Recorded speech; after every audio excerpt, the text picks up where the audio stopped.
What's going on, everybody? Welcome back to a new video on the channel, and in today's one we're doing Elias the Poot. I apologize for the lack of uploads. I have been recovering from my voice being gone. It just kind of randomly went away for like a while, and it's been like a week since of recovering. But I'm back and I'm feeling better, and I'm ready to start uploading again, so stay tuned. We're gonna be posting a lot more videos now, more face ratings. So let's get into the video. Today we're doing Elias the Poot face rating. We're doing Elias the Poot. He is like pretty famous for his area, dark triad, whatever you want to call him. That's kind of how he's famous. So hope you guys will enjoy this face rating of him. Hope you guys think it's accurate. If you guys have any any criticisms, let me know down in the comments. So let's get into all the measurements first. We start off with the facial thirds. His facial thirds are pretty equal, with his lower third being dominant, but his upper third is a little bit tall, and it's due to his little bit longer forehead. So kind of a flaw in a way, but it's nothing like, it's not an actual flaw, because I think you have to have a 3.3 deviation or 3.5 deviation from 33% for it to be an actual flaw, which means like 36.5, right? But it's not the perfect ideal, but it's in the ideal range for facial thirds. His total facial width to height ratio is 1.38. It's ideal. It's in the higher end of ideal though. So his face could be a bit more compact, although it doesn't really matter that much. It's still in the ideal range, but just barely. And it's due to his forehead again. His bizygomatic to bigonial width. It's supposed to be the other way around, I think. Bigonial width to bizygomatic width. Sorry about that. It's ideal at 90%. His lower third proportion is 32% in the ideal range. His eye separation is one eye apart exactly, pretty much. So they're well spaced. His eyes are well spaced. His eye separation ratio is 47.5, which is on the upper end of ideal, almost on ideal, just barely, just barely. Mouth to nose ratio 1.51, ideal, on the upper end of ideal, but I would say like it's kind of like I think 1.45 is like perfect in terms of mouth to nose ratio, so it's pretty close to that. Facial width to height ratio, it's 1.99 or 2, in other words, right? Pretty wide mid-face, pretty good facial width to height ratio, gives him a very masculine and dominant look, and dimorphic look, and also striking as well. That's one thing he has a lot of, is he's very striking face.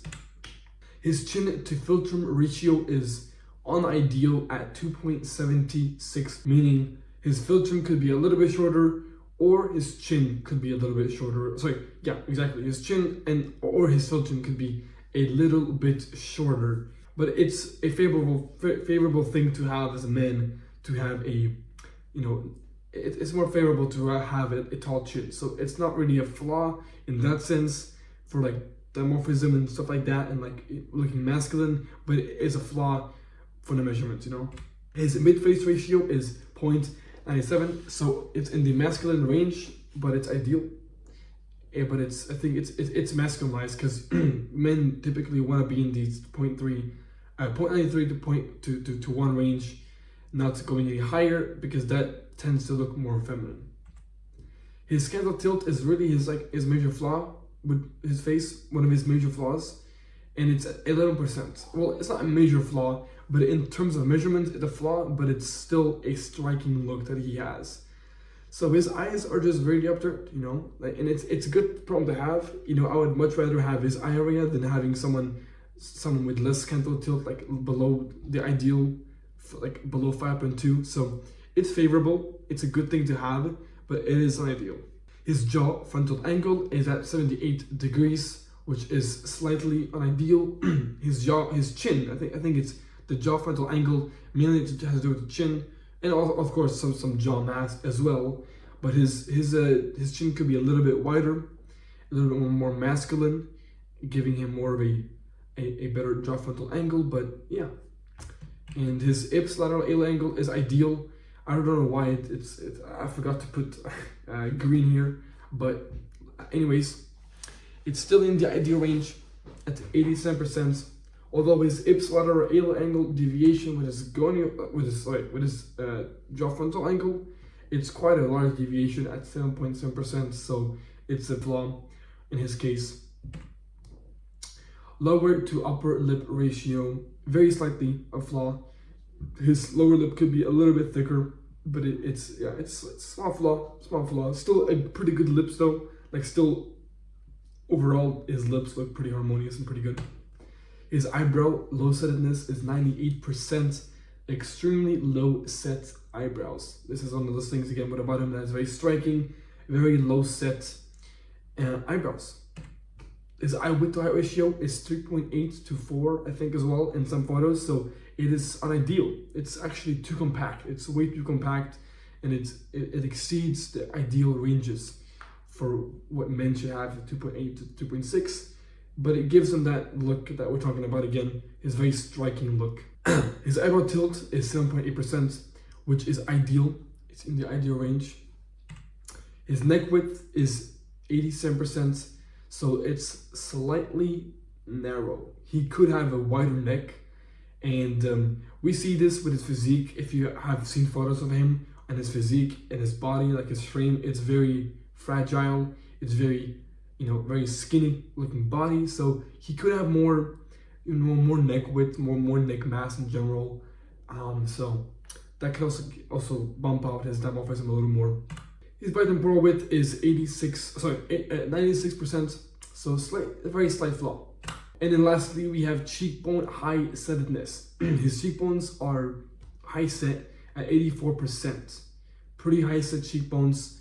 The only thing I can really talk about his cheekbones in general is it could be a little bit, they could be a little bit like more pronounced. But like a slight flaw.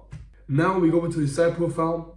And we start off with a recession in the Frankfurt plane, and he is recessed from the Frankfurt plane a little bit. He could have some more chin, like a genioplasty or like a double jaw surgery, like a Bimax with fixed tap probably. And that's really one of his main flaws. It's gonna be for his side profile. It's gonna be mainly his side, his ramus and his chin being a little recessed. But he's still, despite being recessed, he's still is in the ideal range for basically every convexity. So the glabella, he's in the ideal range. The total facial convexity also in the ideal range. And then his nasion for facial convexity is also in the ideal range. So despite him being a little recessed, he still is in the ideal range for all of the convexities. His nasolabial angle is 97 degrees. Is pretty masculinized, I would say. It's not as upturned. It's I think the higher degrees the nasolabial angle is, the more like upturned you notice. So he's in the lower end of ideal, but it's like more masculinized. His nasolabial line rickets, it's slightly unideal, I would say. For looking at it right here, it doesn't look like it's unideal, but it's like I would say it's very slightly unideal. But let me know what you guys think down below. Is this ideal or unideal for Ricketts E-line? I'm pretty sure it's called. Holdaway H-line, ideal. His upper lip is touching and his lower lip is close, and I think it's barely touching, barely. His Steiner line, also ideal. Lips are touching. And then we go to mandibular plane angle. This is one of his flaws as well with his side profile. His chin, sorry, not his chin. His jaw is a little bit downgrown, as you can see, a little bit. So his mandibular plane angle is very slightly, not very slightly, it's like by 4 degrees almost, unideal. So a little bit unideal. He could, again, he could use some more ramus length. That's really his, if he had more ramus, he wouldn't be as unideal.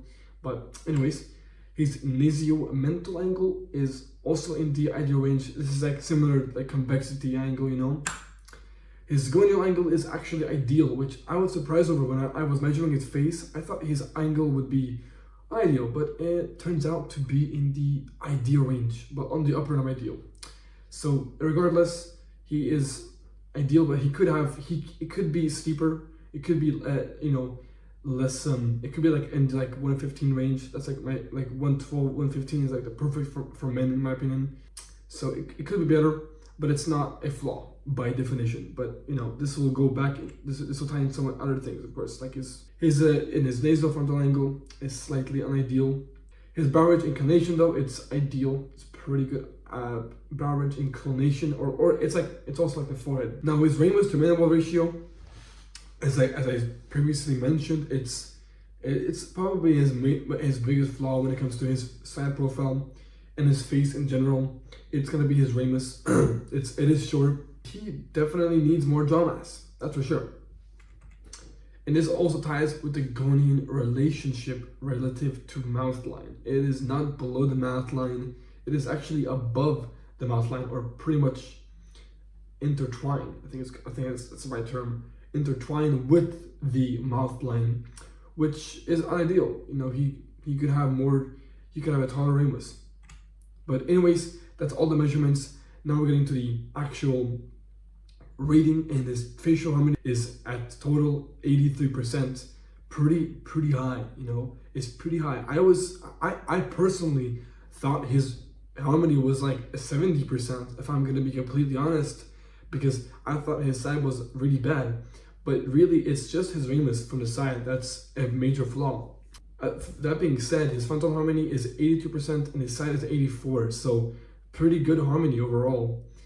His frontal harmony makes sense. It is pretty high with some things like his eye area, like the canthal tilt, the eye width to height ratio, jaw frontal angle, ipsilateral angle. Those things, are slightly unideal, which kind of makes sense why his frontal harmony isn't as high as his side harmony, because his side is pretty harmonious. It's really just his ramus. His facial angularity is pretty good as well at 7.5 to 8, and this goes with I think he could have a bit more cheekbone mass, a little more cheekbones, a little bit more hollowing in some photos. Like in some photos, he doesn't have nearly enough hollowing or like cheekbone definition, and also submental right here. It could be a little better. So yeah. Sexual dimorphism, a 7.5, pretty good.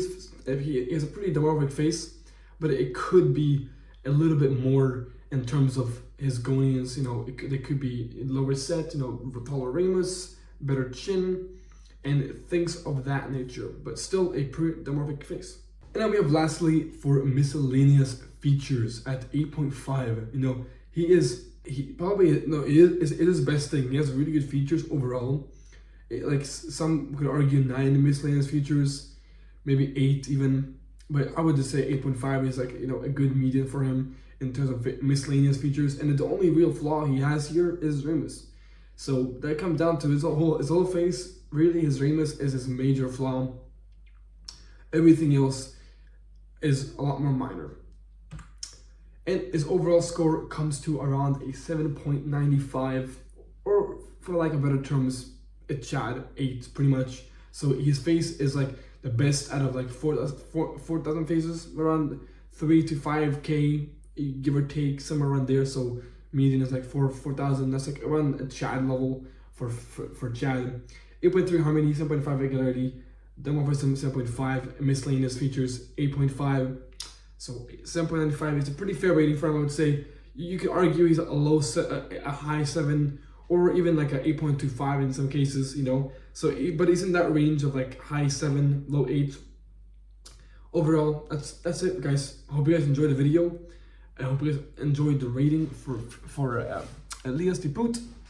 If you guys want your own face rated, and get advice for soft maxing, for hard maxing, make sure to join the school down below, where I can help you guys. I'm sorry for my voice again. It's still gone. It's still a little bit gone. Still trying to get it fixed. But anyways, if you guys want advice, make sure to join the school community, where I'm gonna be hosting some group calls very soon. So make sure to stay tuned for that if you guys want to talk to me and get advice for loose maxing. That being said, thank you for watching. Make sure to like, subscribe, turn those bell notifications, whatever. And I'll see you guys in the next face rating video. Peace.